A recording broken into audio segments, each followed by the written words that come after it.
The woman who stole his life. Blurb. A contract marriage to her hot billionaire boss.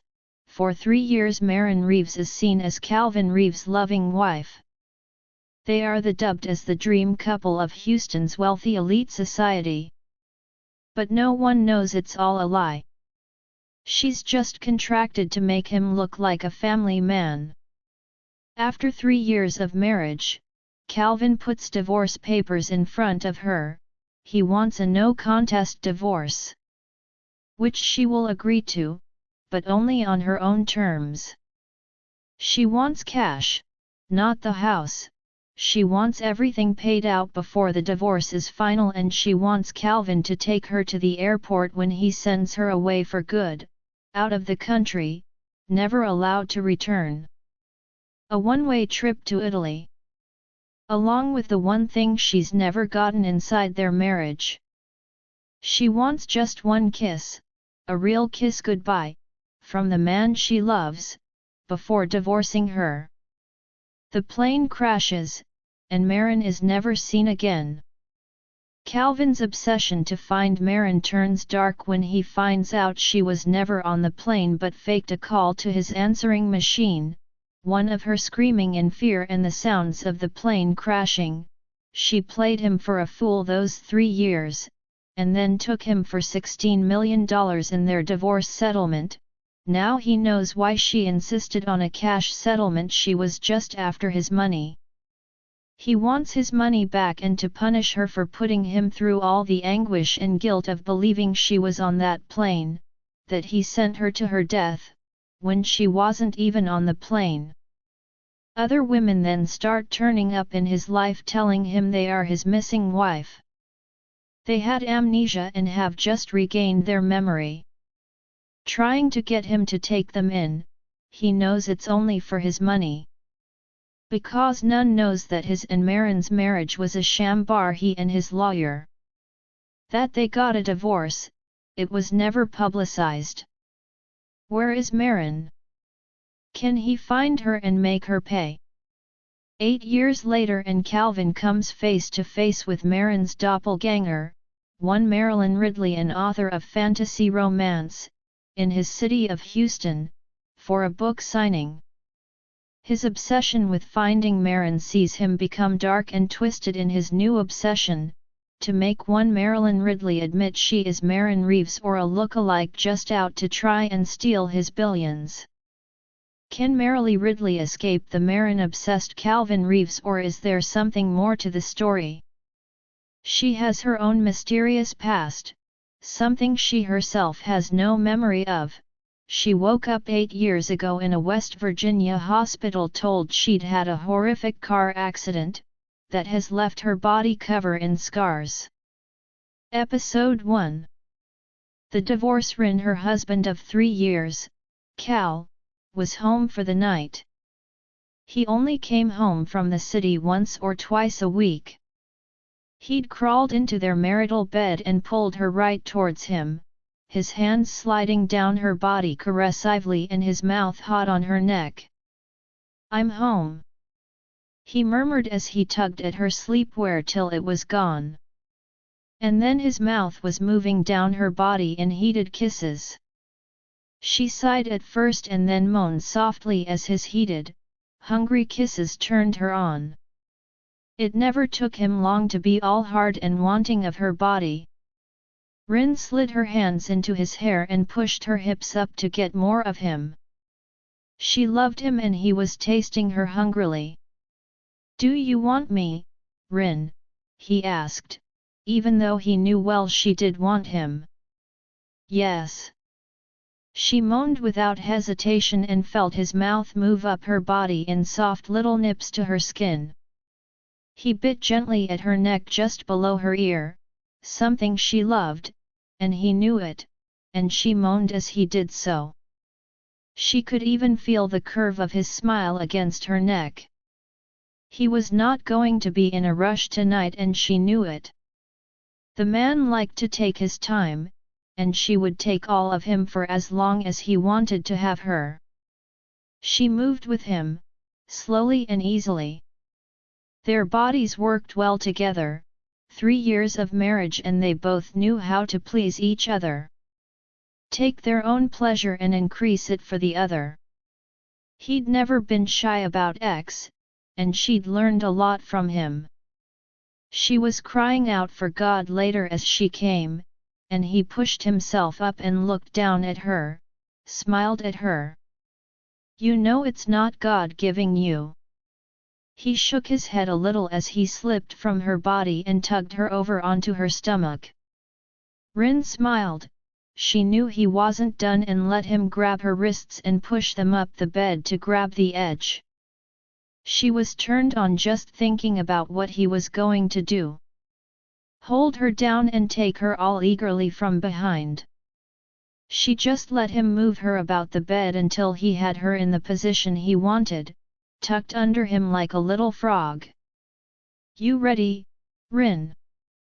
He asked, and she could hear the smile with his murmured words, and she looked over her shoulder at him, her gorgeous husband, and nodded at him. Yes. She told him as he slid himself against her, and she heard him sigh, something else he liked sliding through her wet folds, 6 slides against her. That's it, and he was then just taking her all eagerly, until she was once again crying out.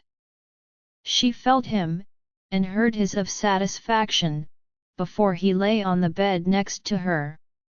She shifted herself to lay down comfortably on her stomach, and turned her face to look at his profile, in the darkness of the room.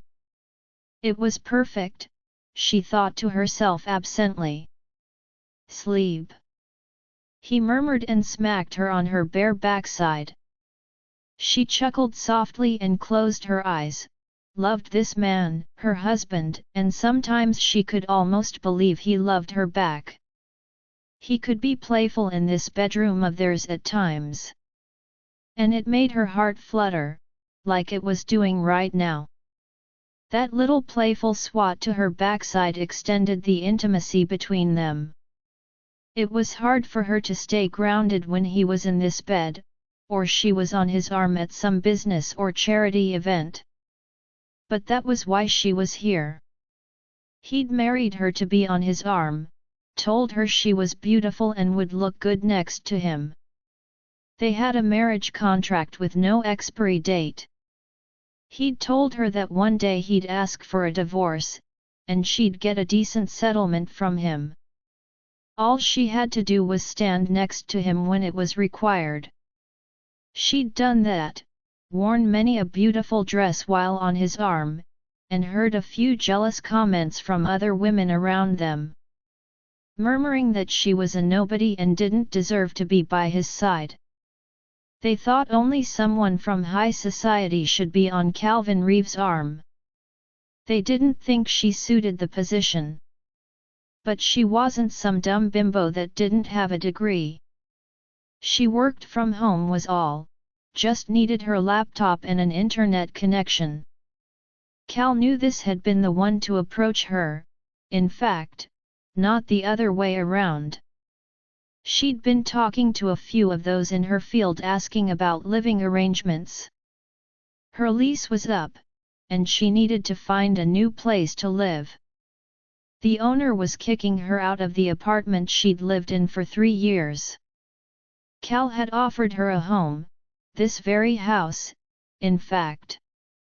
She looked at him sleeping in the bed next to her and wondered, not for the first time, how she was going to handle the day he asked for a divorce, though she knew it wasn't going to be anytime soon.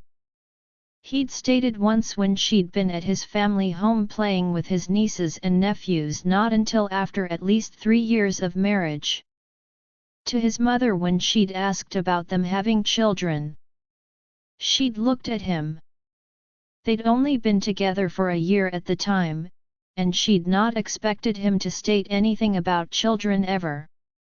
He'd smiled at her and stated you can ask after our 3rd anniversary. She'd turned away from him and not known what to say. She wasn't even allowed to kiss that man. Not ever. It was the one thing he had demanded in their marriage agreement, that there would be no kissing during their entire marriage, no mouth-to-mouth kissing. Though he had expected it to be a proper marriage other than that. Marital X was a yes as far as he was concerned. He'd told her simply, I like X, I'll want it, and you're a grown woman who has needs. We can sort each other out. They'd been married 3 years now and still he'd kept to that rule. The one time she'd tried to kiss him, pull his mouth to hers during X, he'd actually stopped and gotten out of their bed and stated, we have rules about that, Rin. And to her complete shock he'd gotten dressed and left the house altogether. She'd tried to apologize, told him she'd gotten carried away in the heat of the moment was all. He'd not seemed to care for her apology at the time, and so she'd just dropped the subject. It had been 1.5 years into their marriage, and she'd already fallen in love with him. That was why she'd wanted to kiss him, to know what it was like to kiss the man she loved. He was always nice to her, charming and gracious, very attentive when they were out together at a function, smiled at her and danced with her. She'd stupidly fallen into that web he'd woven for the people he socialized with and worked alongside, and had also thought he was in love with her. How wrong she had been! She'd heard him not long after their 2nd anniversary on the phone to his best friend Will, also his lawyer. The marriage suits me. I'll divorce Rin when I find MRS right. It had hurt to hear those words, and she'd had to remind herself she wasn't the love of his life, and that really good X did not denote love, but it was so very hard sometimes. When he was here at the house, because he was all hands-on with her when he was.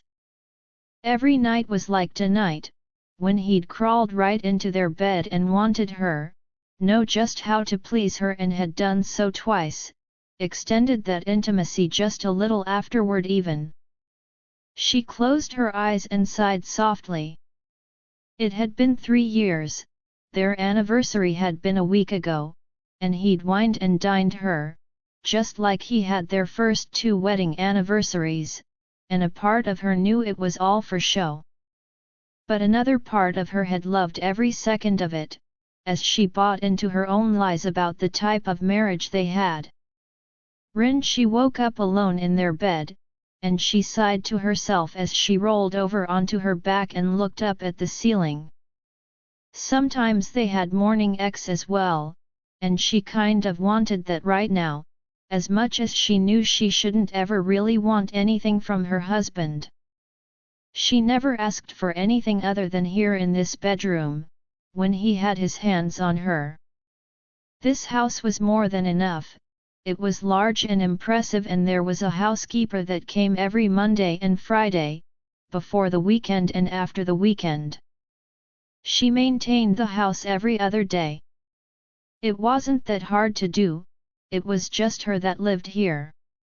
Cal lived in the city in a penthouse apartment that was just over an hour away. She lay there in their bed and wondered if he'd left already. She glanced at the clock. It was just after 7, he had likely already gone. She always slept like the dead after X. It relaxed her completely, though she too knew that Cal slept well after X. Though he never bothered to wake her when he got up in the morning, nope, he'd shower, dress and leave, and she'd wake up alone 50% of the time. She sat up and then got out of bed, showered and dressed for the day. Pulled on a pair of soft cream slacks and a simple silk singlet top in a soft purple, her wardrobe was a far cry from what it had been when she'd moved into this house. Even her underwear was expensive, because Cal bought most of it. He would occasionally stroll through the door and hand her a bag, smile at her and say, "I bought you something. Wear it for me." She pulled her long thick dark hair up into an easy ponytail and trotted down the stairs, and nearly came to a standstill upon seeing Cal sitting at the dining room table, reading the paper and a cup of coffee next to him. He looked at her briefly. "What?" he asked. "Nothing," she shook her head and went to make coffee for herself. "Do you want breakfast?" she offered. He rarely stayed for meals there with her. "No, I'll be off shortly. Got a legal appointment at 9, he stated simply. "All right." She nodded and made herself some toast to go with her coffee. Then she debated if today was the day to ask him. She was looking at him while he read the paper, as she held her coffee cup to herself. She didn't have any family, she had been an orphan for as long as she could remember, moving from one foster home to another. She enjoyed being married even though he wasn't really here. If she was sick or injured, his name was there as her next of kin. She'd never had that before, not until they'd been married. She liked knowing that she could write his name there on those forms that required her to fill it in. "What is it, Rin?" "You're burning a hole in me," he stated. "Oh, sorry." She took her toast and walked over to sit at the table. "I didn't mean to stare." She knew that was something he considered rude, but she couldn't stop thinking about the fact that they'd just had their 3-year anniversary. She could ask for a baby, and his child would be adorable. "Rin," he huffed and looked at her, folding the newspaper and getting up after another minute of her just staring at him. "Just tell me what you're thinking." "Do you want something?" he asked. No, nothing like that. Well, we've been married for 3 years now," she kind of stammered a bit. "Yes." He nodded and drank the remainder of his coffee. "You once told me, we, could have a baby after 3 years of marriage." She bit the bullet and told him what she was thinking. "Did I? I don't recall that." He frowned right at her.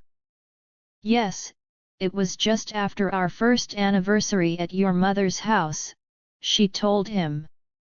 She recalled it very vividly.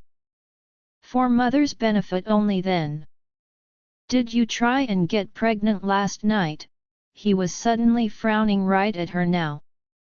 "No, I'm still on birth control." She shook her head and looked at her watch. It was almost time to go and take it, she realized. "Good, stay on it," Cal stated and headed for the door. "There will be no baby inside this marriage." He looked right at her. "I mean that, not inside this marriage, am I clear?" "Yes," she murmured as pain touched her chest. She watched him leave the room and thought about those very words, "There will be no baby inside this marriage." For his mother's benefit, but he'd looked at her that day and nodded at her, as if to tell her yes, he meant it. They could have a baby together if their marriage lasted that long. The man she loved, her husband, didn't want to have a baby with her. When she left this marriage she would once again be alone. A part of her, she knew, was so freaking stupid as to think he would want that with her. She was just a contract wife. A convenience for him to show he was a family man was all. She got up and walked outside. Maybe it was time to ask for a divorce herself, either one of them could ask for it. There was an exit clause, though if she asked for it, she had to give up everything and leave with nothing. Her whole life was here now, revolved around that man. She'd learned how to eat correctly, dance properly, and had etiquette lessons that first year as well. She even learned how to apply makeup and do her hair. All things that were needed to be his wife, to be seen on his arm. The only things she didn't get in this marriage was an actual wedding, his heart, and to kiss the man she loved. Everything else was hers until they got divorced. She walked up to the cliff at the end of the property and sat down on the seat that was there. It was her favorite place to go and think. The wind would whip away her thoughts and clear her mind, and she liked the smell of the salty sea breeze as well. She felt more than a little stupid right at the moment. She should have held her tongue and she knew it. Should have known better than to ask to have a family. She, and family, those two things she didn't think really mixed. Though his family liked her, and she got along with his mother and father, his sister all quite well. They were nice normal people, everyday average people like she was. Cal had not been born wealthy, he had created his own wealth at 25, made a name for himself and continued to do so to this day. He ran his own company, enjoyed buying smaller companies and absorbing them, growing them, headhunting the top computer programmers. She knew who they all were. That was her world. Though she worked remotely now, she could work anywhere in the world.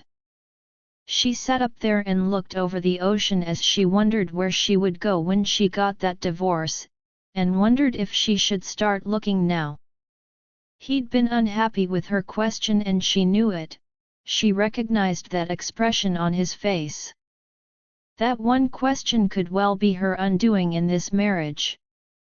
She sighed softly and looked out there at the ocean and wondered if one day she would have someone to call, son or daughter. Though she knew right now that it wasn't going to be with Cal, that was now a given. There will be no baby in this marriage. She mimicked his words. But then she huffed at herself and got up. She wanted a baby, and she wasn't getting any younger, she was already 28. Maybe it was time to move on, away from him and this life he gave her, but also at the same time, how could she? When she loved him. Calvin, he stood prowling around in Will's office. The man was on the phone, and it wasn't even 9 a.m. yet. Cal was annoyed right this minute, his plan to ask for a divorce this morning had not happened. Rin had just completely blindsided him with that question about her wanting a baby with him. What's got you all worked up? Will finally asked when he ended the call. The man had been watching him prowl around the room. Did Rin lose it when you asked for the divorce? No, I didn't ask her for one, he muttered. What? Why not? That was the plan, Will stated with a frown. I just couldn't.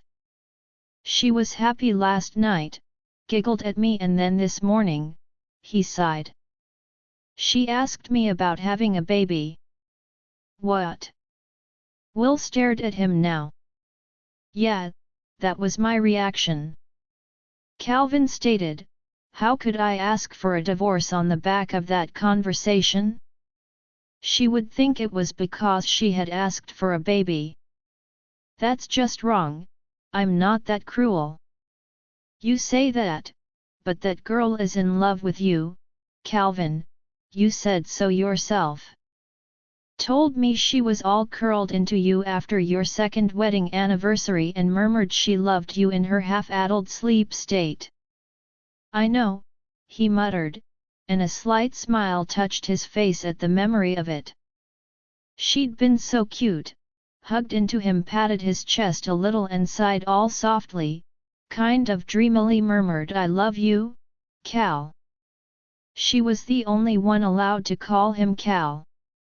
Everyone else called him Calvin or Mr. Reeves.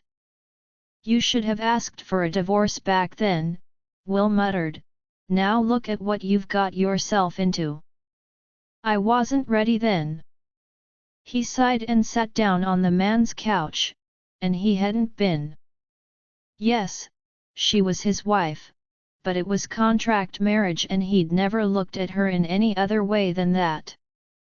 I have to ask for it now, I just couldn't do it today as planned. Well, the sooner, the better, you know this. Even a no-contest divorce, which it will take 6 weeks to settle and be finalized, so I suggest you start making those plans of yours come to light. Or she might just ask for it herself. Do you really want that? No, he muttered. It has to come from me, he nodded. I'll sort my end out today. I know where she dreams of going on holiday. It's not half obvious her screensaver is the place she wants to go. Then make the plans, you keep her passport, right? Will stated. Yes, it's with mine. I'll get it all sorted out, the flights and accommodation, the tours I know she'll want to go on. He nodded decisively. His mind was made up. It's a lot of effort for a divorce, you know that right? Will shook his head. I'm the good guy, remember? Though he didn't feel like it right now, that girl had nobody, dumped in an orphanage and then raised in the foster system. He was surprised she was so well adjusted. He shook that off and stood up. When will the papers be drawn up? When you list off what you want in them, I'll draw it up today. I got the time, no court today myself.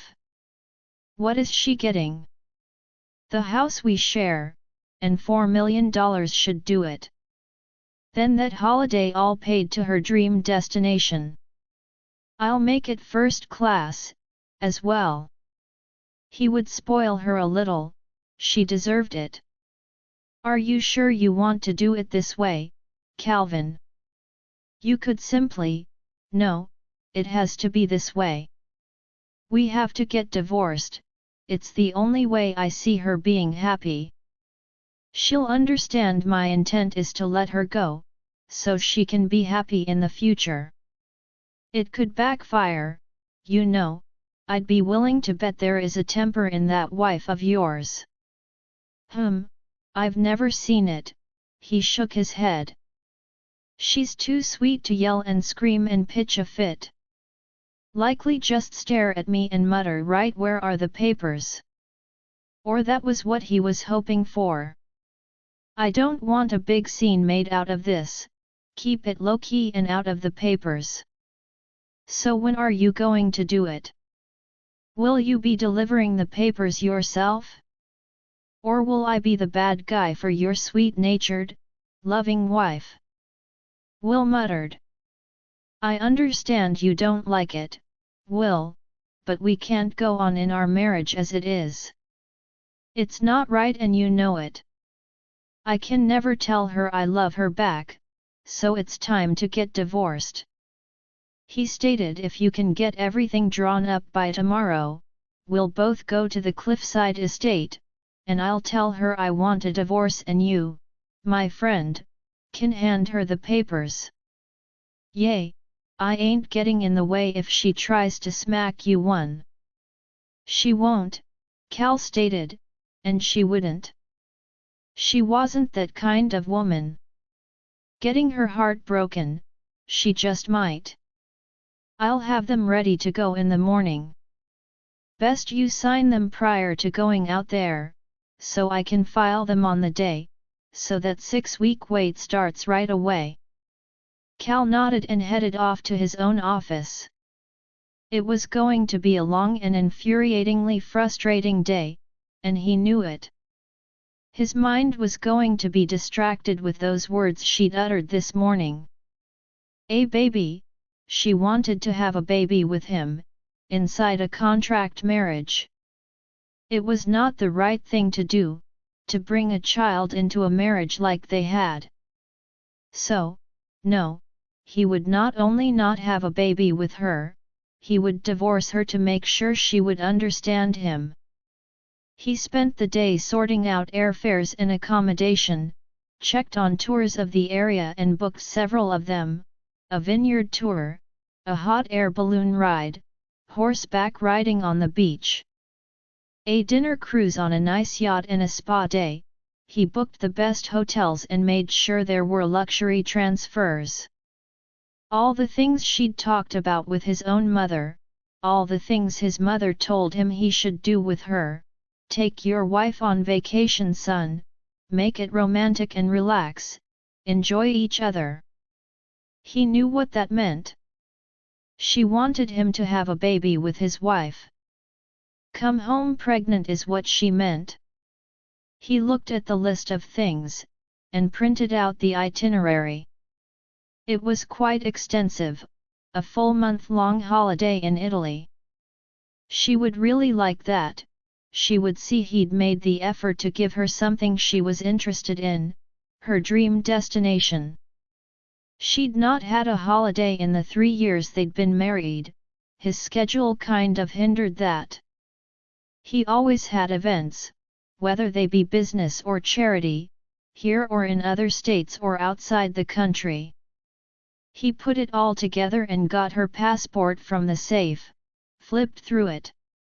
She'd been on 2 business trips with him, and he'd betted her relentlessly those days they'd stayed together. His wife was beautiful and had a smile that could melt any man's heart.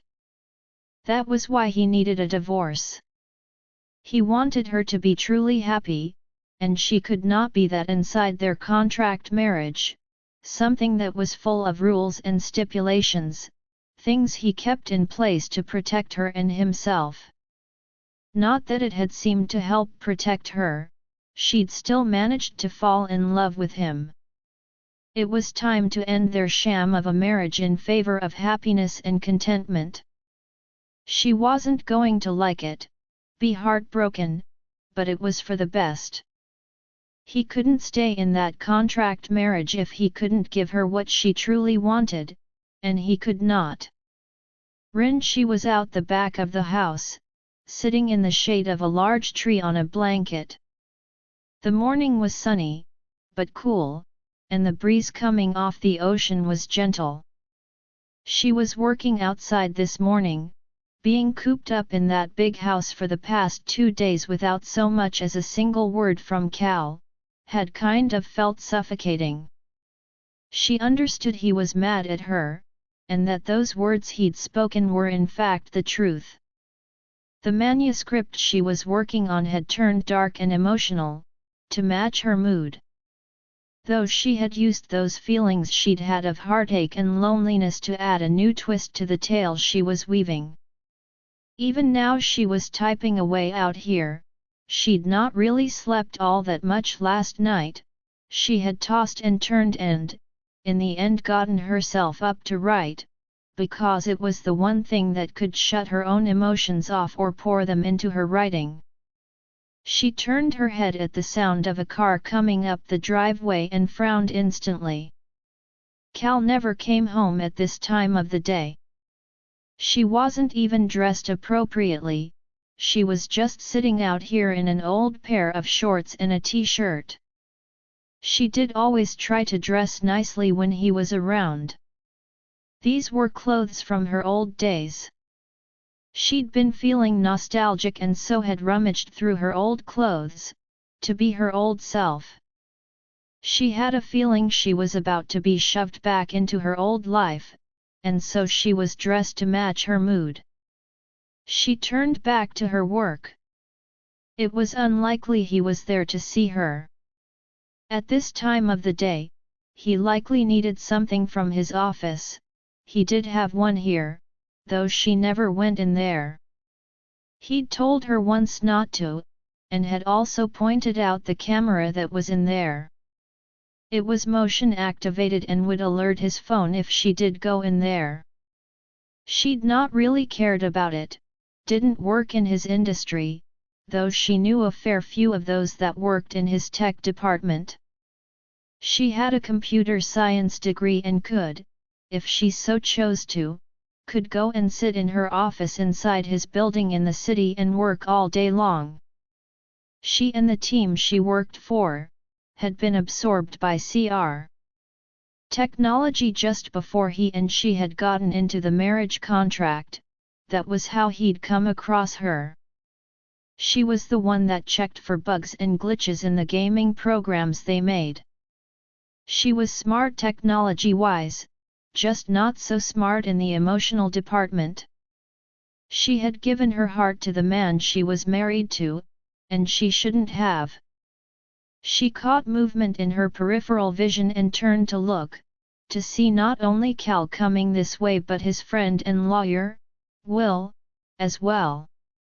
Her eyes moved to the envelope in Will's hand. It was large, denoting a contract of some sort. Here it comes, she told herself, and wondered how she was going to explain herself to the team, that she'd gotten divorced, when everything in her life looked wonderful, and that she had an amazing husband. They were a team of girls, and they all thought she was so very lucky to have the love of a man like Calvin Reeves. Little did they know she did not have his heart, and as she watched him walk towards her, Rin finally realized it was true. He may have hers, but she would never have his. It was all just a show for the public, something to keep his public image clean and family-orientated. She closed her laptop so that no prying eyes would see what she was working on. It was nothing to do with his company. Not even Cal knew she had a second career.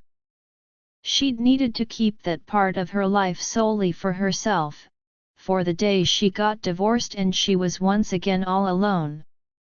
She'd never told anyone, she'd always worried it would be a complete and utter failure.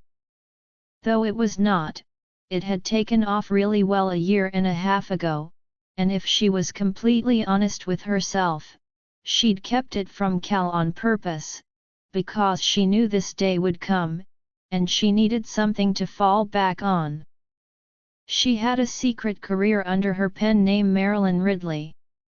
Her romance novels sold quite well, and she now had 2 books in print. The rest were all online, but she had made it, and could actually earn a living from it. Not be super wealthy, but enough to sit at home and work on the next one, instead of having to go into the office and work in the computer lab. When their divorce was finalized, she would leave her life as Marin Reeves and become Marilyn Ridley, move away from this city, where everyone would know her as the ex-wife of Calvin Reeves.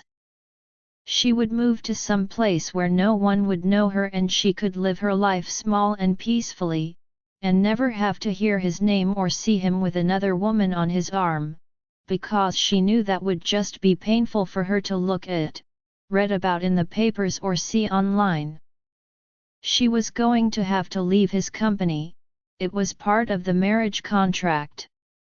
When they divorced, she would move on from the company so as not to cause gossip or awkwardness for him. Though he had told her he'd personally write her a glowing reference for the work she'd participated in within his company. So it would be easy for her to get another job in her field. He might be able to see her in her field at those conferences without issue, but she doubted she'd be able to look at him with some other woman on his arm, and not feel uncomfortable inside her chest. If he had the audacity to kiss another woman in front of her, she'd likely lose it completely, even though those lips of his were never to be hers, not for a single second. That didn't mean she didn't think about how it would feel to have him kiss her. Would it be all soft and sensual? Or would it be all hard and demanding? Or would it be light and playful even? She wanted to experience it all, but would never get to. No, that was only for the woman he would love, MRS right. Her heart ached as she looked at him. He was dressed as immaculately as always, a dark blue suit, white dress shirt and a blue and gold tie. He had a hand in his pants pocket as he walked across the lawn towards hers with Will next to him. She saw him chuckle softly and even Will chuckled right after him. A small part of her clung to the hope that she was wrong. This was not about them getting divorced at all, because how could he be smiling and laughing with Will? If they were here to serve her with divorce papers. That was not a funny matter, but a serious matter. She stood up to greet them, and she saw his eyes look over her outfit, and a frown marred his handsome face. He didn't like her wearing this type of clothing. It was not something he'd bought for her or approved of her wearing. She smiled at him like she always did. "Cal, you're not normally here at this time of the day," she stated. "Is that why you're dressed like that?" he asked right back, and she could hear the disapproval in his voice. "Didn't I purchase you proper summer clothing?" She looked down at her old clothes and half smiled. "I'm going to do some gardening. These are appropriate wear for that." She looked back to him. I suppose they are only good for getting dirty." He nodded and looked right at her. "It's time to get divorced, Rin," he told her. There was no hesitation in his words. "If you could sign the papers today, I'd appreciate it. It will take 6 weeks for the finality of it to come through." And there it was. She'd not been wrong, and she just knew that one question she'd stupidly asked him had brought this about. Why couldn't she have kept it to herself? Said nothing and ignored her need to have a baby with the man she loved. Monumentally stupid, she told herself as she stood there staring at him.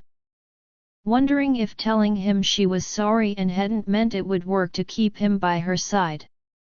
Though it was only a fleeting thought, she knew he'd made up his mind. Her eyes moved to Will as he opened the envelope he was carrying and pulled out the documents inside it.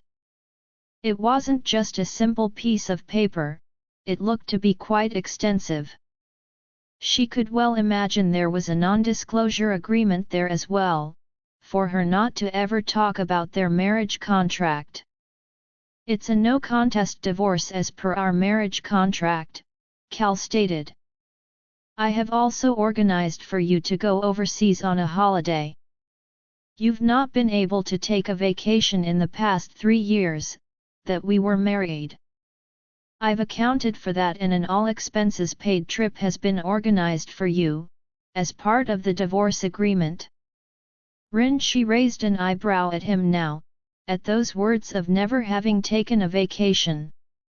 She'd often gone away with him to those exhibitions and conferences that were about computer engineering and software releases or game creators looking for investments, things that he wanted to get in on or try and buy the rights to, if a small company was looking for backers.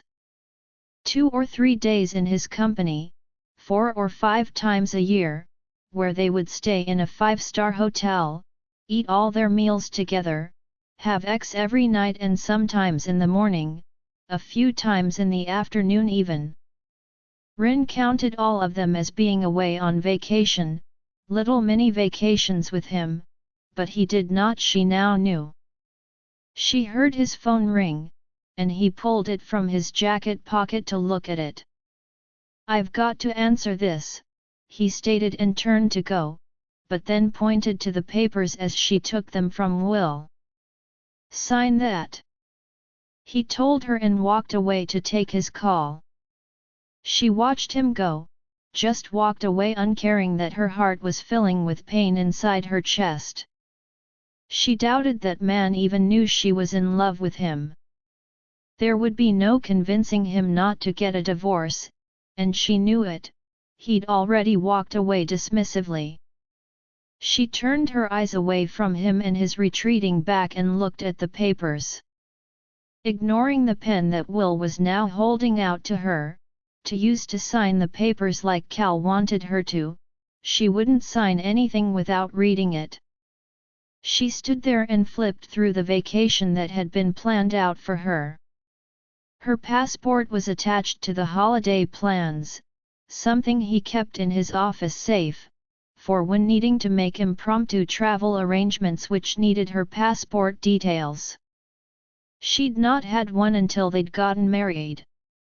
He'd organized it because at times they'd have to go overseas. Yes, there was a first-class plane ticket, a couple of layovers to get there, but first class the entire trip. There was 5-star hotel accommodation at all the places she would stay and chauffeur-driven transfers to all the places she was to visit.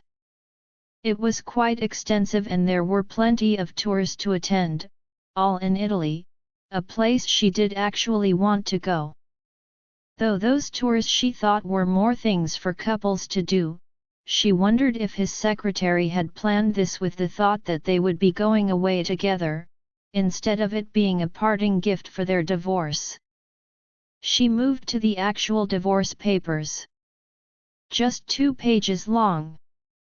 She was to get the house she now lived in and $4 million, the day after the divorce was finalized in 6 weeks' time. She frowned at that. They'd never really discussed a settlement. He'd just told her she'd be given compensation for the time she spent as his wife. She turned to the last page of it, and she could see that he'd already signed and dated it. He'd not only had it drawn up but made sure this would be over quickly as well. She'd heard his tone and the way he'd pointed to the papers.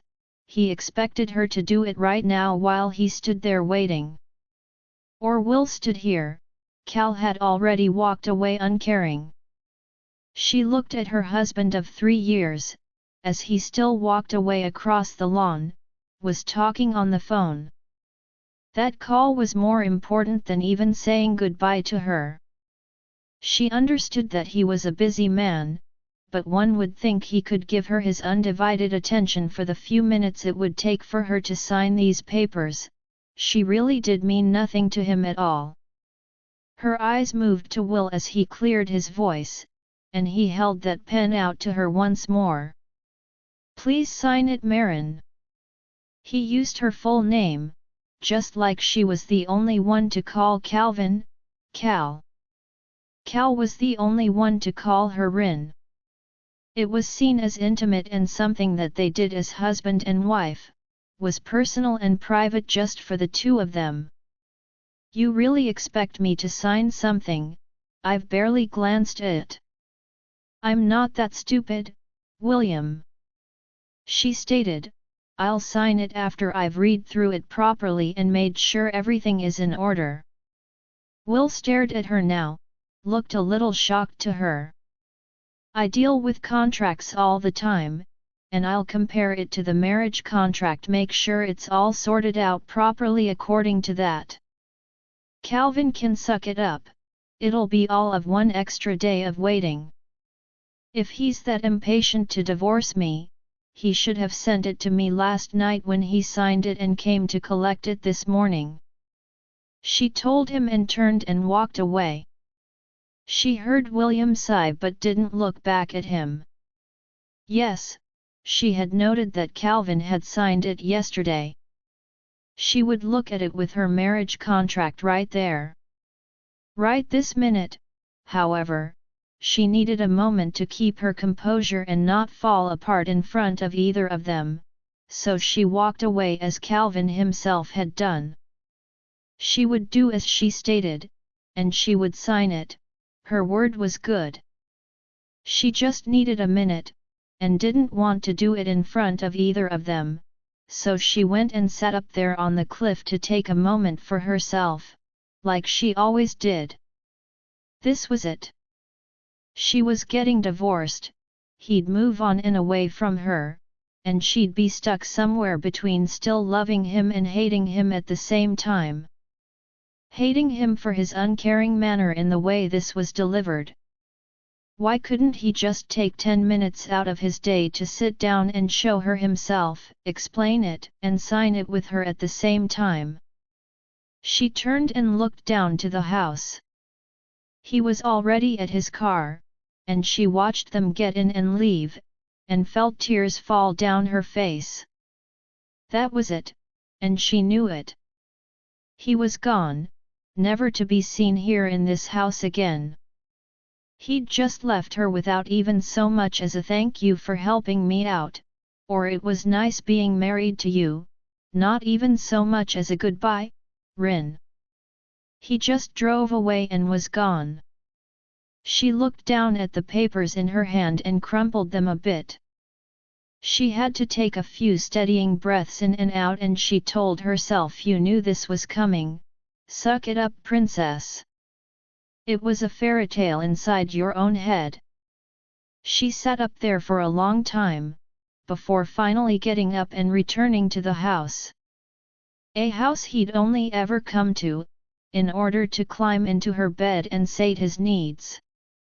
Not a house he'd ever come to just to unwind and sit and talk. No, he had a full social group of friends in the city for that. Rin sighed as she collected her laptop, and went inside. It was apparently her house now. A snort of derision came from her. It had always been her house.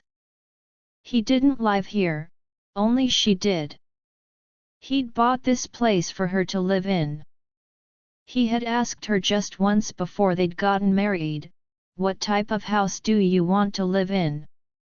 She recalled staring at him that day, and he'd nodded. Just tell me, I'll make sure you have a comfortable home while we're married. She'd not really ever thought about having a home of her own and had shrugged something with an ocean view. And this was the house he'd found. It was called Cliffside Manor, because that was exactly what it was. She read through the divorce papers properly as she sat and tried to eat lunch. She wasn't all that hungry but should eat, couldn't get sucked into that mentality of I'm not going to eat, and let herself just wither away because the man she loved didn't love her. No, she was better than that, stronger than that. She'd learned no one loved her even as a child. This was no different to that. She'd just stupidly deluded herself into thinking it was real was all, when even she knew it wasn't, even knew why, because love was something she craved, family was something she as an orphan had always dreamed of having one day. She walked into Will's office the next morning at 9 a.m. and stood staring at him. He smiled up at her as if nothing in the world was wrong. Good morning, Marin. Is it really? She stated right back to the man, who had tried to dupe her into signing her life away. I've made amendments to the divorce papers. Calvin will either like it and lump it or we can go to court and make it messy, she stated as she leaned over and put the papers on the desk. What? Will frowned. That divorce is in order, you get everything you've had for the past 3 years. Do I now? She stated, and turned the page to where it stated everything would be given to her the day after the divorce was officially finalized. Which was the day after she was to fly out to Italy. I don't think I'll get anything with that statement. Of course you will. It's a legal and binding document.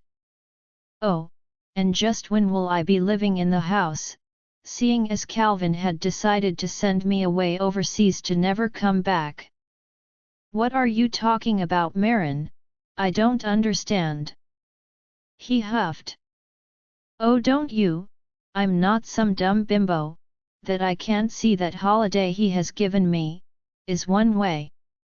There is no return ticket, just a month in Italy with no return to the States. He's sending me away for good. So that house, just when would I live in it if I'm not to come back? I guess he never thought I'd really look at the planned trip. Marin, that is not what is going on here. I believe it is. So, seeing as he wants me gone, I'll go, but I have 3 conditions for him to be rid of me. If I'm to disappear from my life and my friends, as he so clearly has decided that this is in his best interest, I guess. She turned to the page of amendments she'd created.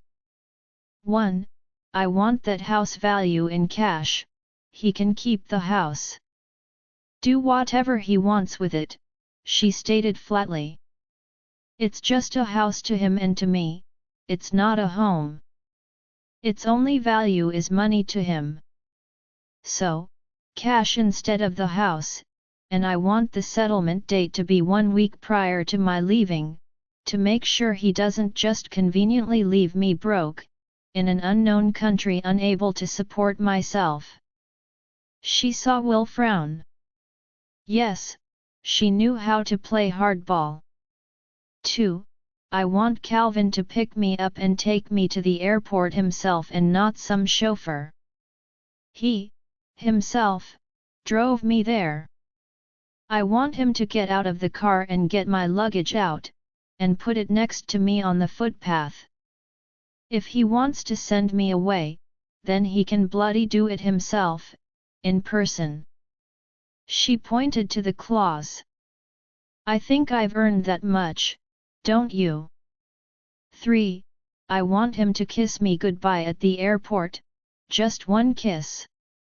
She muttered, hating herself for wanting that from him, but that man had the audacity to try and send her away, and not even tell her it was for good.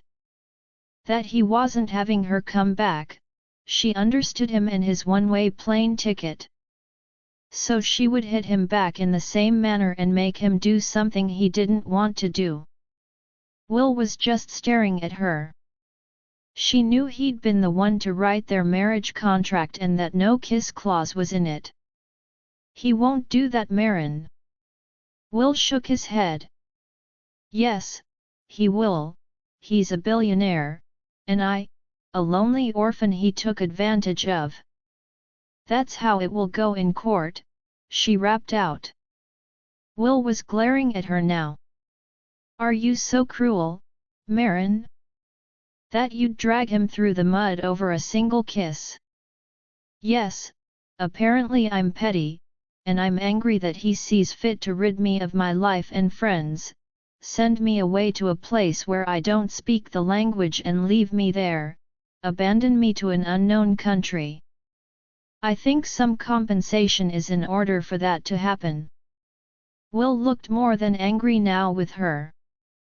I don't care for your expression, William, it's just 1 kiss, and I'll be gone from his life and never come back. He'll be seen as the doting husband sending his wife off on a trip is all.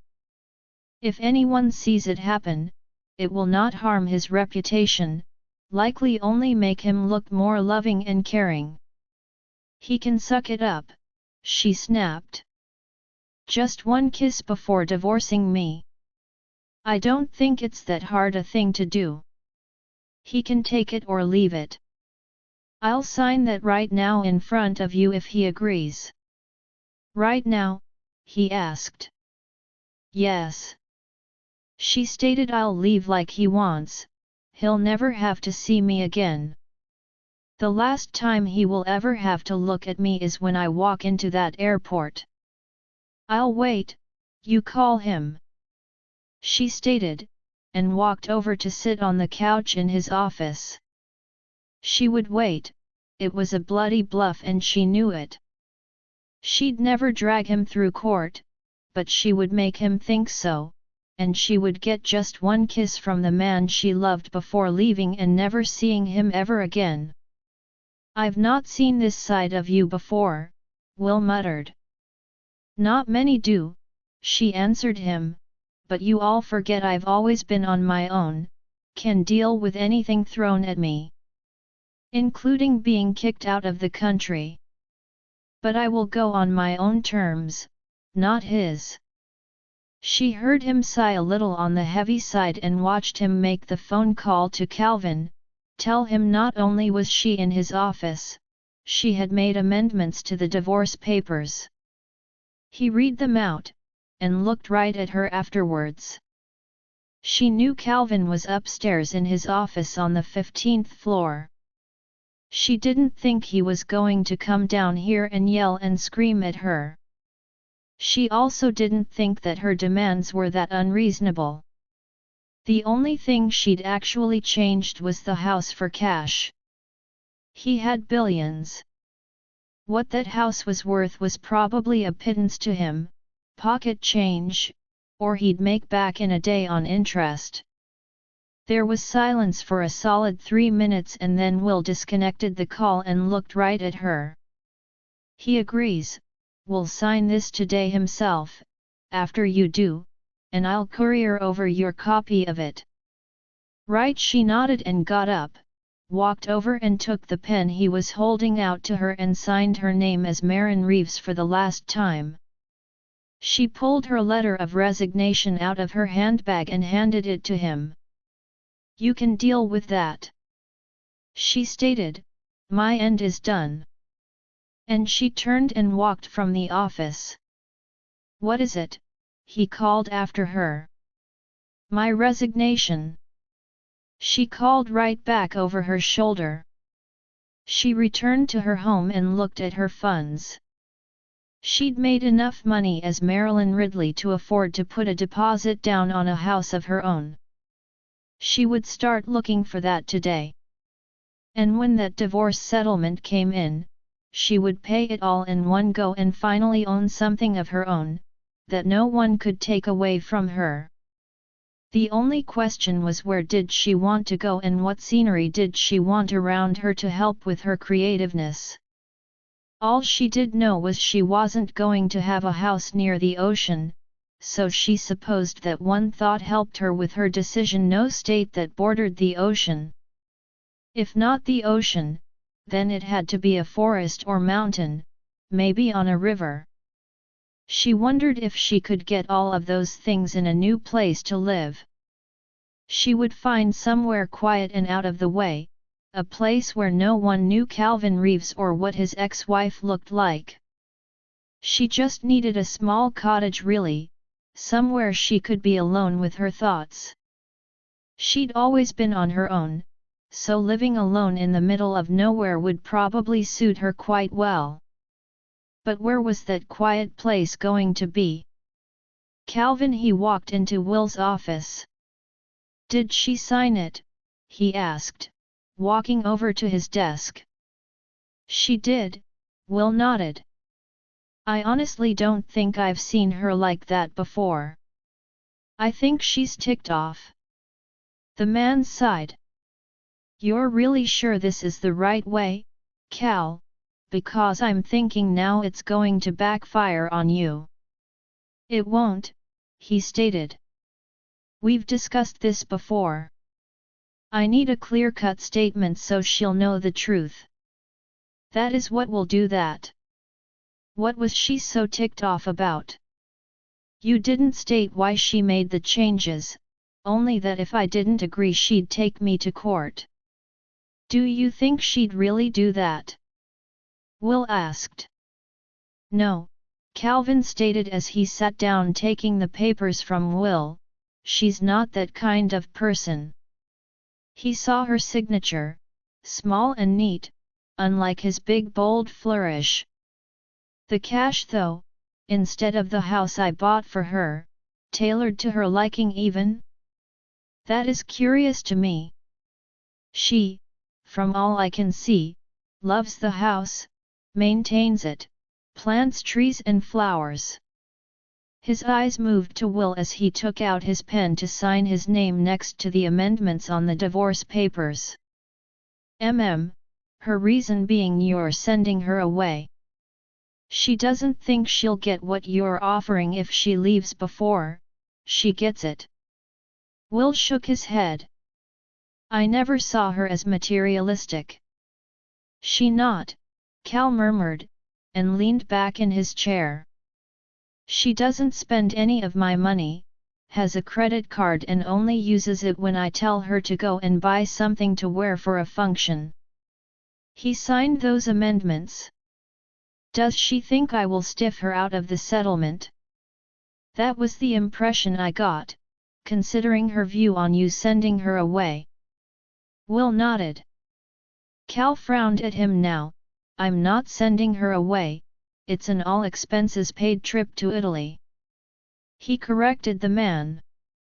I told her that myself, yesterday. You did.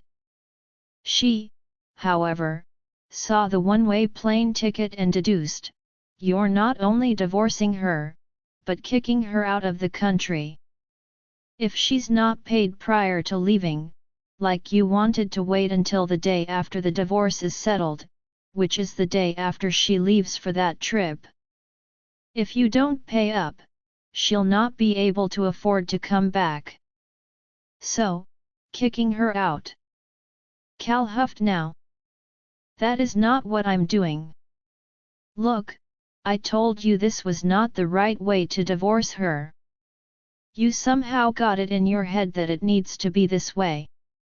We could have just changed the marriage contract to suit your and her needs. It would have been easier, and she'd not be mad at you right now. I guarantee she is. Called you Calvin. He held out a piece of paper. This is her resignation. Cal sighed. Don't read into that, Will. It's part of our contract. When the marriage is over, she has to resign. Well, she did. He waved the paper at him. You want to read it? Cal sighed now. By the sound of that, the answer was going to be no. He looked at it. It was short.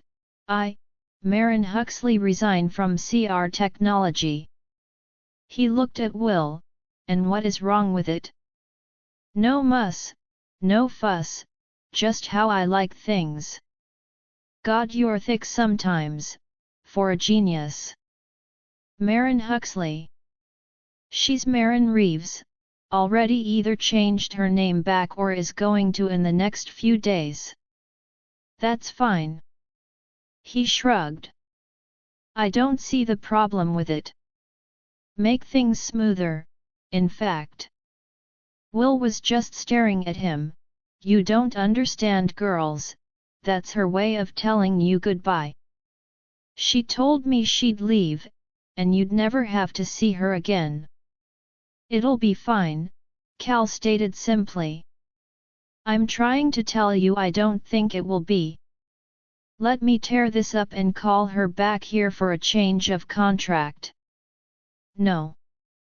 I don't want this contract marriage to continue, and if we did, she'd still want that baby, and there will certainly be no baby within a contract marriage between her and I. Calvin stated and got up. Trust me in my process, she'll understand me when she meets me again after the divorce is finalized. You're insane, Calvin. Why on earth divorce a woman you want to be married to? For that very reason, Will, he stated, and put the two sets of papers on the table, file that with the judge and file that with HR.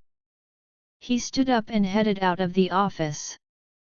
His plan was simple in his mind, and it would work. He knew that. Though her clauses for divorce made him chuckle, she was trying to make him actually say goodbye to her, and he knew it. Actually, seeing her off on her trip, she was so cute sometimes, it made him shake his head. He didn't think she understood how cute she was.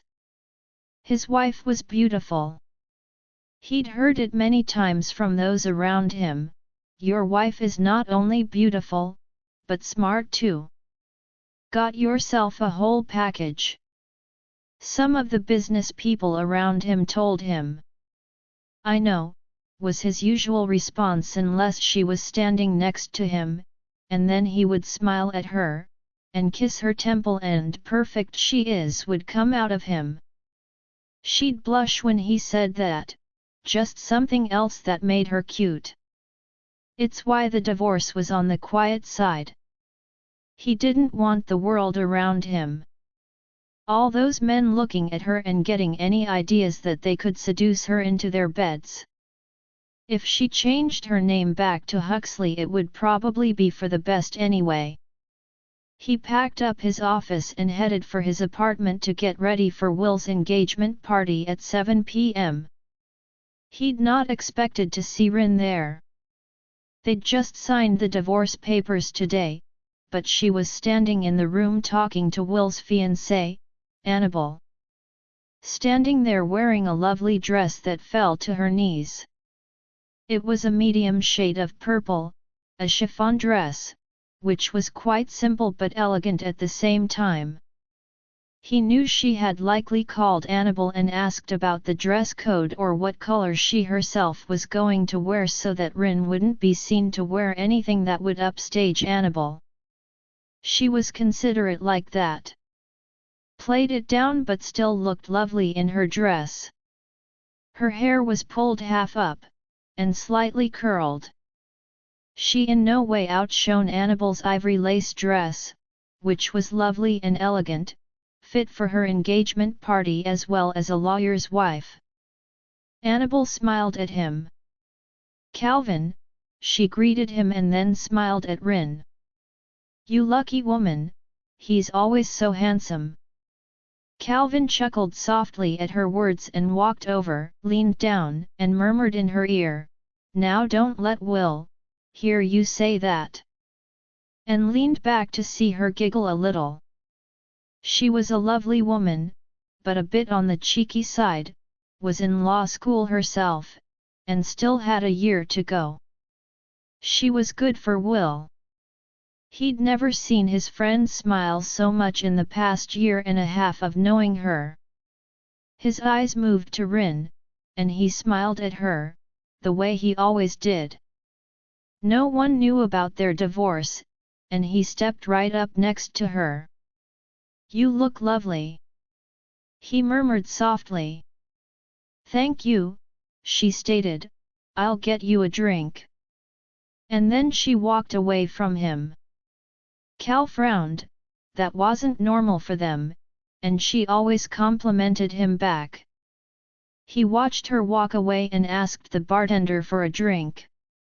The man smiled right at her, all charm, and his jaw ticked instantly as he heard that man flirt with his wife. Still get jealous after 3 years of marriage. Annabelle slipped her hand through his arm, and leaned on him, and he looked down at her, as she smiled at him. "I hope Will be just like you and still get jealous after we're married," she told him. All husbands should get jealous of anyone flirting with their wife, if not, why stay married at all, he told her. "Now where is Will?" "He got held up with a judge this afternoon, running late." She shook her head. "Nothing unusual about that." He turned at his name, "Calvin, your drink." And he frowned right at Rin. She never used his full name, but he watched her hold out a drink to him, a whiskey neat. She was also holding 2 champagne flutes in the other hand. He took his drink, and she handed one flute to Annabelle. "Ah, I see Winnie." She smiled and walked off to go and talk to another. "Oh, you're in the doghouse, I see." Annabelle smiled. "She doesn't normally leave your side." "Appears that way," he nodded and sipped his whiskey, as his eyes followed Rin across the room. "Hey, hands off my woman!" Will's voice rang out. He turned and looked at his best friend who was pulling his jacket off by the door. Many laughed, and Annabelle slipped her hand from his arm instantly to go and kiss her fiancé. He watched Will slide a hand around Annabelle's neck and use his thumb to tilt her face up towards him as his mouth lowered to hers, to kiss her all soft and sensual, uncaring of who saw them. She wandered around Will and Annabel's engagement party at will, and talked to anyone and everyone that said hello to her.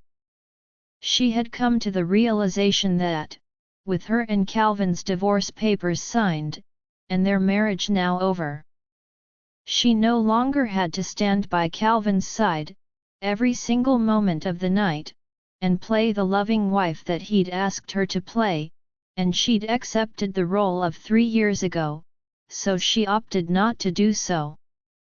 Though he'd arrived at the party and stepped right up to her like he normally would, when they arrived at any function separately.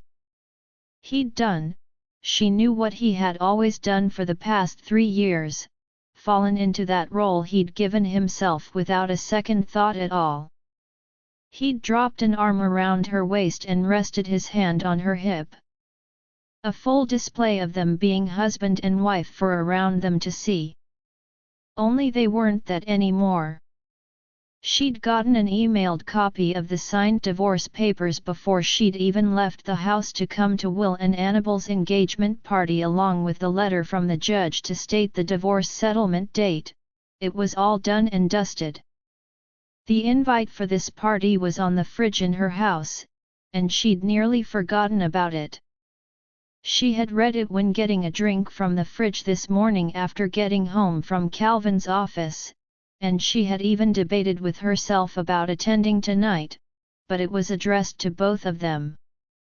She also liked Annabel, and they had coffee twice a week, sometimes dinner.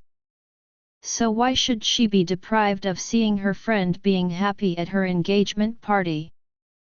Just to let Calvin be comfortable and not have to see her anymore. This party was large and being held in Will's penthouse apartment, which was just as big and plush as Calvin's was, so they could technically just go in different directions and likely not come across each other at all. Will, she knew, didn't want a house or yard, and his apartment was close to his office and the courthouse.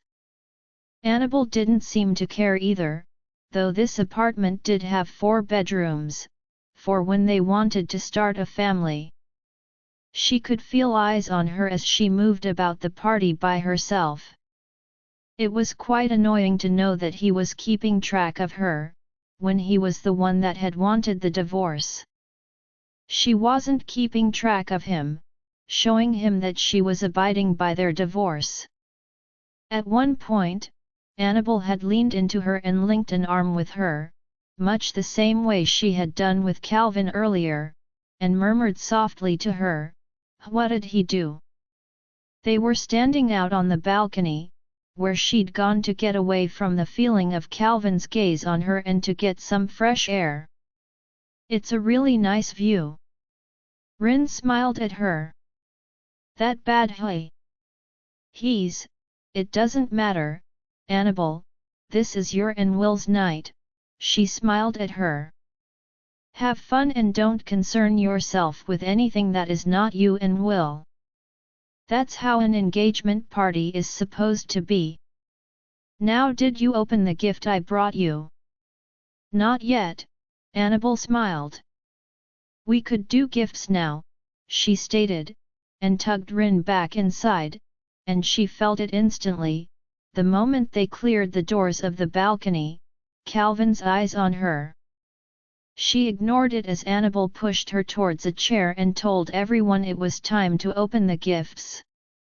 She perched herself on the arm of a chair and, to her annoyance, found Calvin standing right behind her a moment later. His mouth touched her ear softly. "You shouldn't be so obviously annoyed, it's not becoming of you," he murmured. Her jaw tightened, and she wondered what on earth made him think it was fine to be that close to her. She turned her face to his, and it was a mere inch away, and she heard Annabel call out, "Kiss the girl, she'll forgive you." A half laugh escaped her, as she stared right at him, almost daringly so. That was the funniest thing she'd ever heard right this very minute, even though pain touched her heart at the same time. Because he would never, she turned her face away from his and shook her head at Annabel. "Open your gifts already," she stated and ignored Calvin's presence right there behind her. Rin wanted to tell him not to touch her. When his hand fell on her bare arm in a soft caress, he was going to play the loving doting husband all night long, it seemed, and if she got up right that minute and stalked away from him, or pushed his hand away, everyone in this room would know they were actually fighting. That was not something that was allowed in their marriage contract, which only actually ended when the divorce was finalized. It stated making a scene that would be considered unbecoming and was not to happen in public. Then again, they were divorced, the paperwork was done and all they were waiting for was the cooling off period, so to speak. Her eyes moved to his hand on her arm as his fingers brushed over them softly like they always did. Did it really matter what anyone thought anymore? They'd all find out soon enough. "Don't do it," his mouth hit her ear in a soft murmur. "Let's not ruin the party now." She stood a few minutes later, there were lots of presents to be opened, and headed for the bathroom. She stood in there and stared at her reflection. There was no smile on her face, and she actually looked annoyed, she realized. "You can do this," she murmured to herself. "It's no different to those very first awkward times when you stood next to him, uncertain about being on his arm. Pull yourself together." She squared her shoulders and headed back out there, sat herself down right in front of Calvin and smiled. She'd learned how to look happy, long ago when she wasn't. Now was the time to pull on that once more. Annabel got to her present and read the card out loud to everyone, then kind of hesitated at the end and then stated from Marin and Calvin. Though Rin knew his name was not on that card. She also saw Will look right at her, and she smiled right at him. He could see Calvin's name was not there, he would even know why she'd not put it on there, though Annabel wouldn't. Marin had only written it today, lovely words about how happy they were going to be, and signed it Marin, had left her last name off it as well as Calvin, when normally she would write Marin and Calvin Reeves. She watched Annabel open the gift and saw her eyes light up. "How did you get this? It's sold out already. I couldn't get a copy anywhere." It was the latest hardcover of her new book, Born Light and Dark, a fantasy fiction romance, the first in her 3-book series to come out. "Open it," Rin stated. "No, you couldn't have." Annabel opened the cover, and her hand covered her mouth and she looked up at Will. He smiled down at her and read the words Annabel couldn't seem to get out. "Happy engagement, Annabel and William. Let your love shine for each other always, delve into your passion and create for yourself a happy, loving life, with many sultry, steamy memories, Marilyn Ridley." "How?" Annabel finally managed to get out. "I have my ways, and no, it wasn't Calvin," she stated, making sure those in the room didn't think he had done this. "I met her a few days ago, I knew her from college, put a call in and told her you were a huge fan, and she gave me that from her own personal stock. It was hers." This was Marilyn Ridley's. Annabel turned her eyes to the book. "I'll never bend a page. Books are meant to be read, not gather dust. I'm certain she would want you to read that." She reached out and tapped the bottom of the page, and right down there in tiny handwriting were the words "Read me, M.R." Annabel hugged her tightly. "I love it, and I can't believe you know her." She shrugged. It's a small world sometimes. Don't ask. I won't take you to meet her. She doesn't do that, a bit of a recluse. Lives alone and away from the world. Rin said good night an hour later to both Annabel and Will and stepped out of the apartment and into the hallway, and sighed a little to herself. Finally, she was away from Calvin's line of sight. She walked over to the elevator and pressed the button, only to hear the door open and close and Calvin state, "You shouldn't leave without me, that's a bit rude." "Why? We came separately, stay here." "It's not like they don't all know you live here in the city and I live an hour away. It's nothing unusual for me to leave before you do." "And it wasn't?" "No, but I always walk you out." "You didn't even tell me you were leaving," he muttered.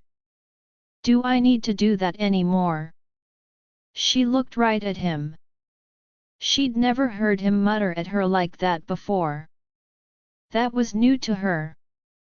"I thought that we were."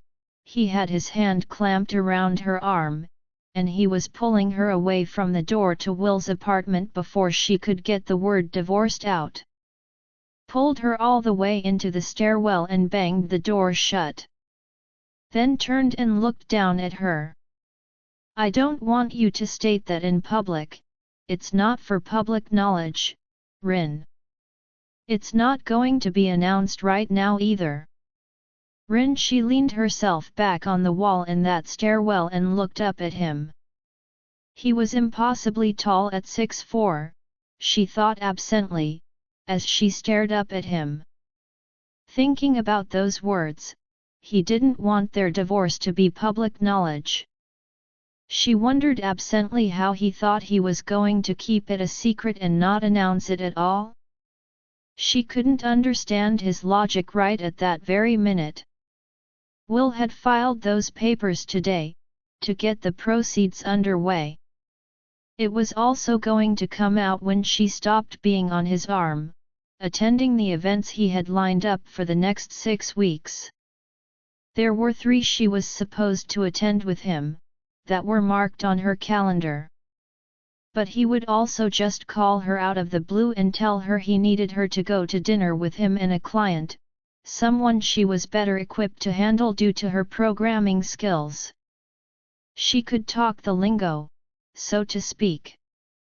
He was going to have to find someone else to fill that role. Or maybe he already had. She didn't know. "I only came because we had already accepted the invitation months ago, RSVP'd both of us would be attending. If I didn't turn up, how would it look? I guess though, I should just be happy that you didn't bring someone else with you, and embarrass me by having another woman on your arm," she stated with a shrug. He was frowning down at her now. "Do you really think I would do that?" Did she? Yes, she recalled his words to Will that day. He would get a divorce when he found MRS right, so by that deduction, his words the other day, about there would be no baby, and now a divorce, he probably had done that. It's bound to happen. She shrugged it off once more. "Save yourself the hassle of this awkwardness happening again, Calvin, and send me an email tomorrow, of the events you don't want me to attend in the next 6 weeks. So, I won't be there when you're not expecting it, and we don't have to play this charade again in front of your friends or business acquaintances." She saw his jaw tick and smiled just a little. He'd not thought about those when he'd done this.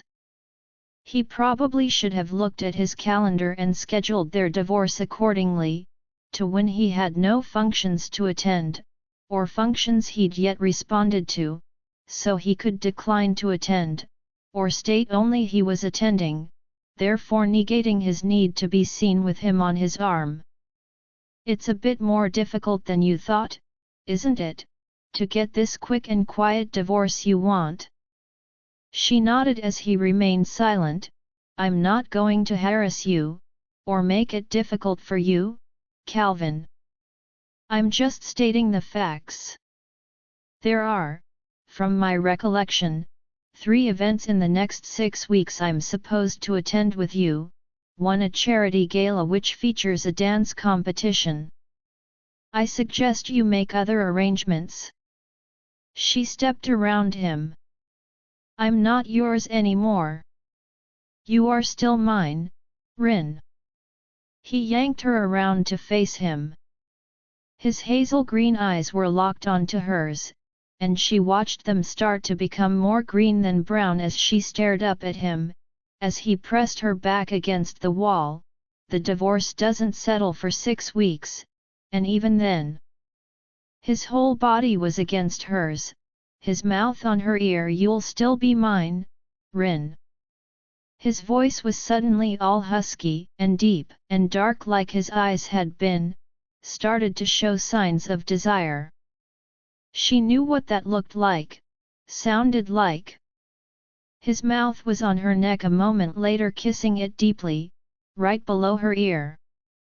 The one place he knew turned her on quickly, could be used to seduce her in just minutes, and she gasped and tried to shove him away.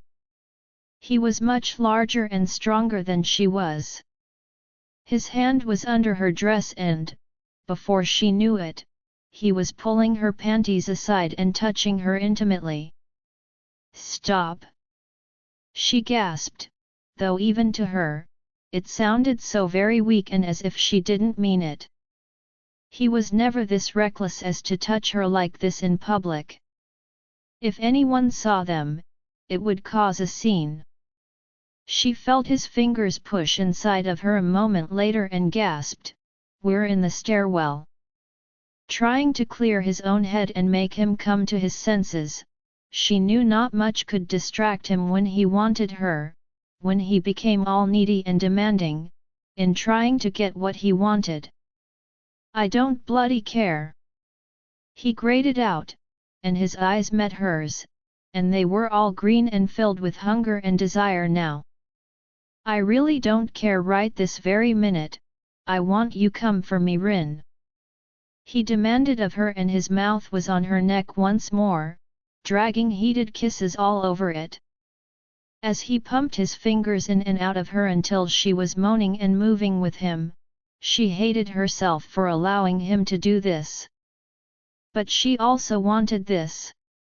The man had been able to create a wanton need in her for years now, and he was leaving her, divorcing her, and she just wanted one last moment with him, a farewell, a proper goodbye. Cal fell out of her mouth, his name full of desire and her need for him to give her what she truly wanted, all of him, as she was getting close to coming. His breathing was as ragged as hers was. He didn't put her down, just stood there for how long she didn't know. She was the first to move, or try to put me down, please. She half whispered and relinquished her grip on his hair. He slipped from her body and allowed her to slide down the wall slowly, until her feet touched the ground, before stepping back. She closed her eyes and leaned her head back on the wall. She didn't want to look at him. She might just cry, she thought as she put her hands on his chest and pushed him back further away from her, even as she heard the zip on his pants being done up. His hand touched her face, and she turned it away from him and felt his hand fall away. "Just go, Calvin," she murmured. "I'm sorry, I got carried away," he apologized. That was an understatement, she thought, but she'd been no better herself. "I can make my own way home," she told him, and finally opened her eyes, though she didn't look at him. Stepped around him and walked down the stairs. "You're on the top floor," he called out to her as she walked down the stairs away from him. Calvin. He stayed away from Rin after Will's engagement party. It seemed he couldn't be trusted to not touch the woman. Knew he should not have that night, but she'd just voiced she wasn't his anymore, and he'd not liked hearing those words. This, being divorced from her, was way more difficult than he had thought it would be. Twice in the last week, he'd found himself on the highway heading for her place, and had to turn himself around and go back to his apartment. He'd called Will at one point to go out for a drink, needing the distraction from his own thoughts. 6 weeks was going to be harder than he could possibly imagine. She'd also been upset in that stairwell after Will's party. She couldn't even look at him. She'd often lain in their bed and watched him, and sometimes he pretended not to notice, other times he'd just tell her to go to sleep. She liked looking at him when she thought he didn't notice. Will had shaken his head. "I told you not to do it this way. It has to be," he muttered as he stared at his whiskey at the bar. "I need to go to the house, but I don't think it's wise to go alone. I'm likely to seduce her into our bed." He sighed. "So, if she's willing," Will shrugged it off. That was the problem. She likely would be, but then afterwards he would have to see that look on her face, that one he'd seen in the stairwell. The way she'd turned away from his touch, something she'd never done before, and told him to just go. He'd sprung that divorce on her, and then the day she'd signed it, he'd seduced her in a bloody stairwell for anyone to see. No, she was upset the other night afterwards. "Hey!" Will sounded confused. "I'm not proud of it, Will. But at your engagement party," he swirled that whiskey in the glass. "I had my wife in the emergency stairwell." He sighed and downed the entire drink. "Twice," he muttered. Looked at the bartender and tapped his glass to indicate he wanted another. It was an exclusive bar, and only the super wealthy came in here. It was his choice because it was always quiet and calm. The atmosphere was a little on the dark side, but it matched his mood. There was never any drunken rowdiness of an everyday bar. No loud annoying music, something gentle and classical playing in the background. And all he had to do was tap his glass to get a refill. Will sighed and shook his head. "I wondered where you got to." She opted to take the stairs. "I used the elevator and then just sat in my car until she came out of the building." He looked at his new drink. It took her over an hour to come outside, and she was carrying her heels. "I think she walked the full 20 flights down." "That's just crazy." Will frowned at him. "I could have Annabelle call her, have lunch, though you're aware she didn't put your name on that gift, right?" He nodded, "she likely wrote that card the day." "I told you she was ticked off." "You didn't listen to me," Will stated and motioned for another beer. It came in a fancy-ass bottle, that in his current mood he couldn't even appreciate. "So, I need to go to the house, but I can't go on my own, so guess who's coming with me?" "Your lawyer." Will chuckled. "Yes, and I want you to distract her. I don't think she's interested in talking to the man that served her those papers."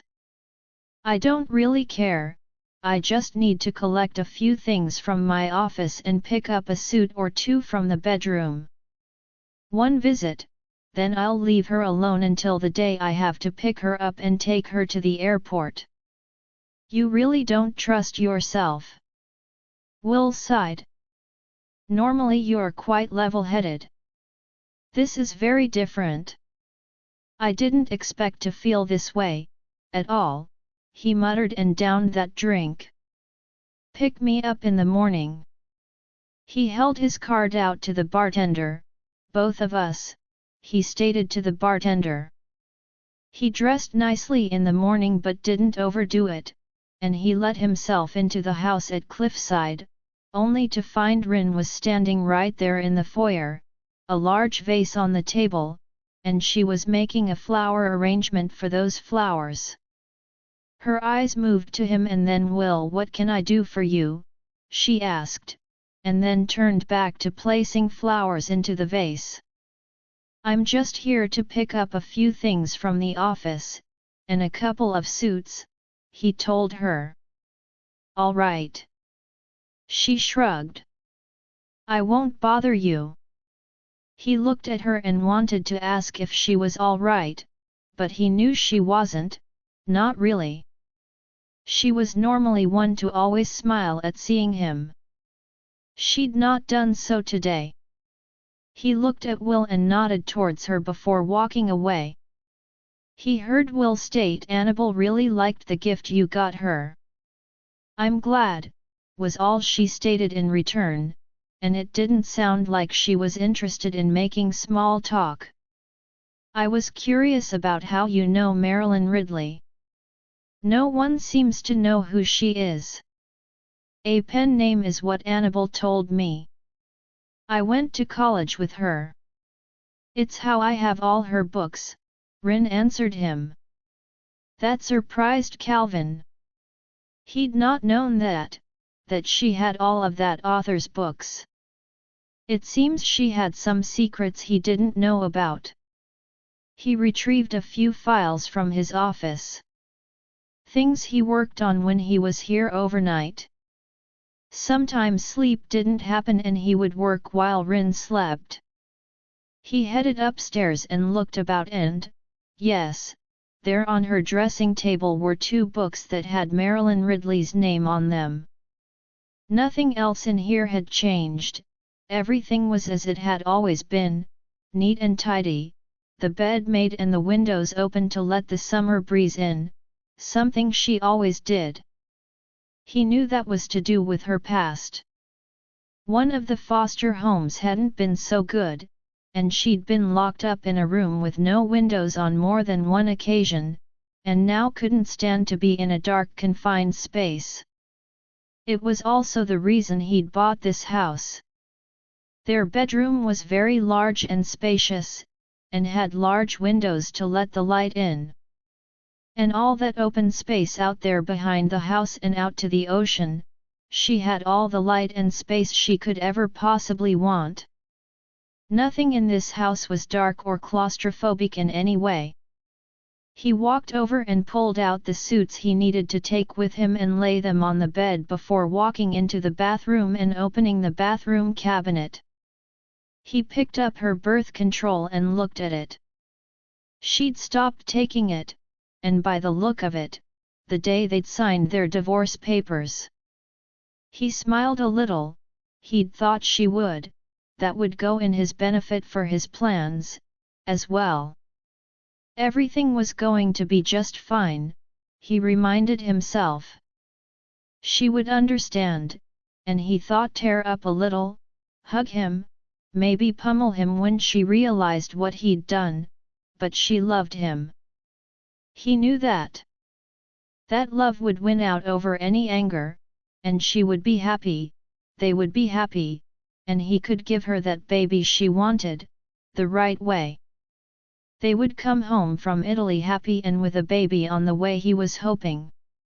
He just had to contain himself until that divorce was finalized, and then he could give her everything she wanted. She would understand him. He put it back in the cabinet right where she always kept it, and collected his suits and files and headed back downstairs. He didn't really need any of these suits, just the files from his office, but collecting them was a good excuse to check her birth control was all. She wasn't in the foyer, but the flowers were there, a lovely bunch of calla lilies with orchids, and he looked at Will questioningly, and he shrugged and stated she finished the flowers and then just left the house, went for a walk. It looked to me like she was heading to the cliff, Will stated. Cal nodded, it was one of her favorite places to be up there. She'd bought that bench seat herself and had it moved up there to sit on, liked the ocean breeze she'd told him once. He glanced in the direction of it as he headed for the car, and she was walking in that direction at a casual stroll. A kiss goodbye. Rin she'd spent those 6 weeks sorting out a new life for herself away from this place, away from Houston, Texas, where he might see her and realize she'd not done what he wanted, a place where she'd chosen, and a place she'd never have to lay eyes on him or hear about him, just like she wanted, not what he wanted. Calvin might want to send her away overseas to a place he never went, but she wasn't going to go. She could, however, make him think that she was going to. It wouldn't even be that hard. He would see her walk into that international airport, could well not even bother to, but she had a feeling that he would watch to make sure she left. He, however, couldn't go past the security check-in, so once she was past them and was inside the actual airport, what she did with herself was up to her. Rin spent those weeks house hunting for a small quiet cabin in the mountains, not just outside of the city, but away from anywhere that was in his domain of Texas. That encounter in the stairwell, his words, she'd still be his, even after divorcing her. She understood it meant that he could control her always, because he had the money to do so. She didn't know why he had to be so cruel as to force her away. A simple settlement like he'd stated, when they'd made their agreement would have done it. But no, he was a billionaire and had to be in control of all those around him, including her. She couldn't stay here, or be anywhere that he was, because he would, she knew, find a way to make her leave, to get what he wanted. Which, in all likelihood, was her well away from the woman he'd found, thought was MRS right. She'd already sorted out her change of name, done all the running around and gotten all the proof that was required of her. All she needed to do was file it after her divorce was finalized. She couldn't do it until then.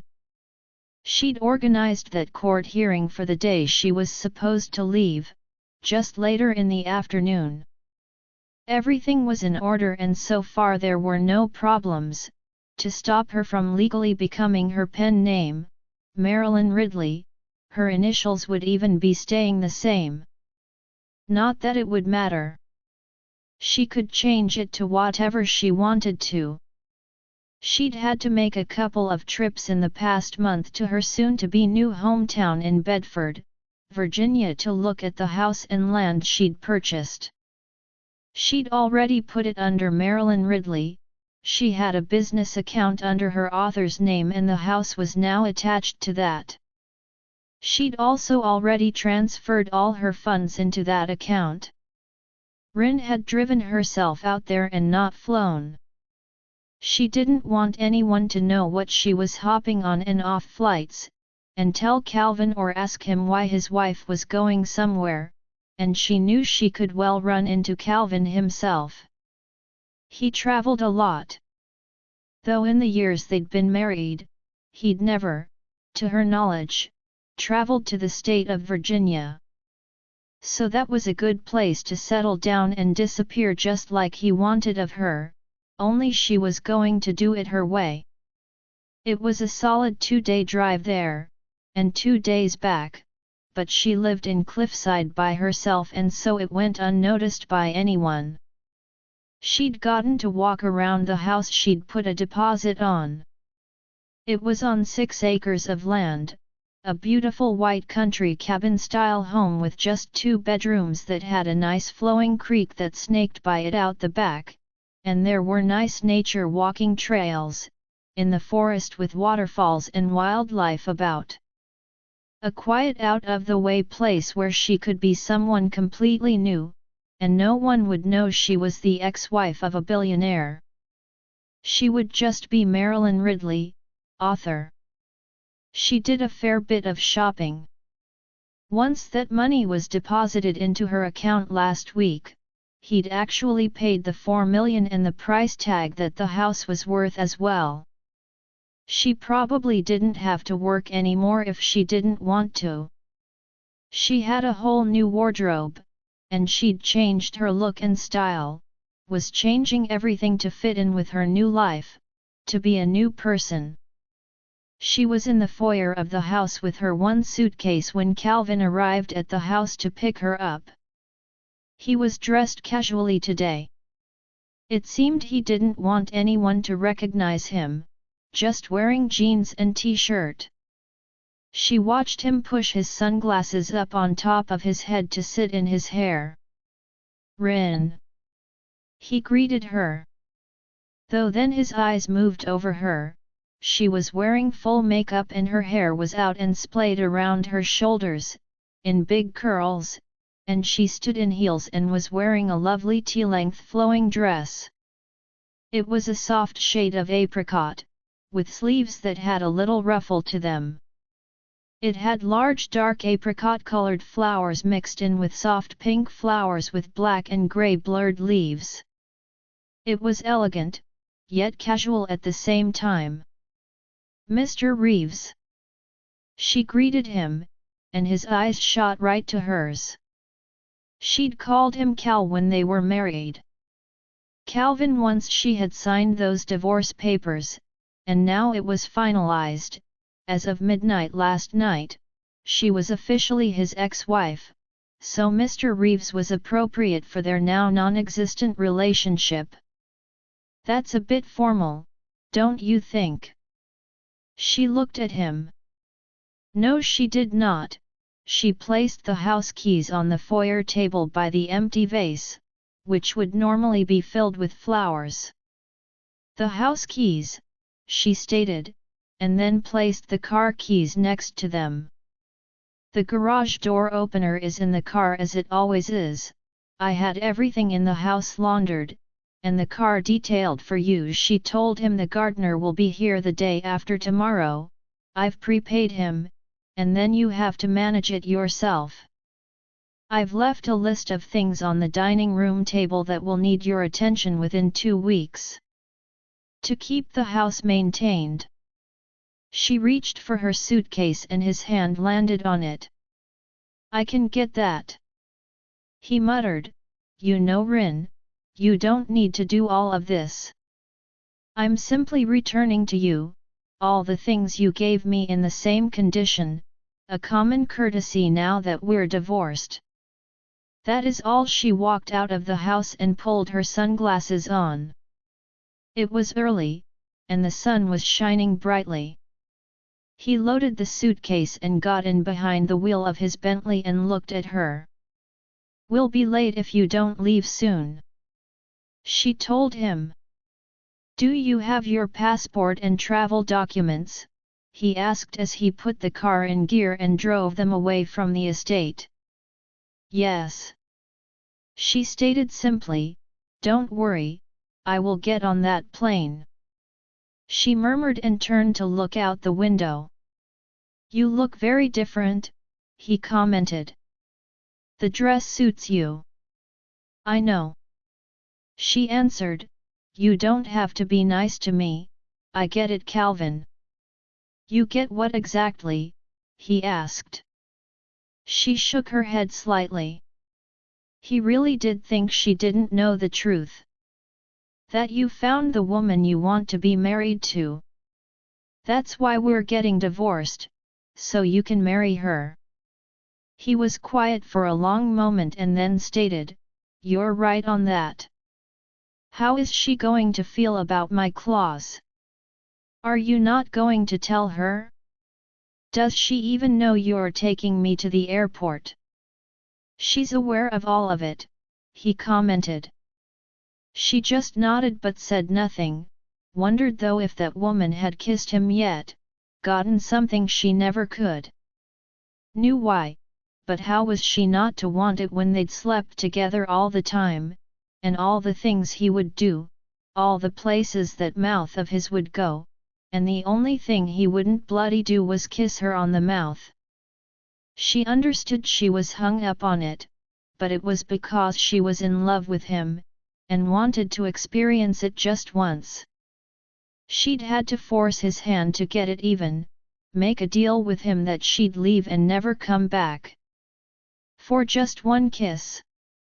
She knew women had kissed him before, he'd been single for a long time, was 8 years older than her, and was a bachelor who had women all the time, girlfriends before her.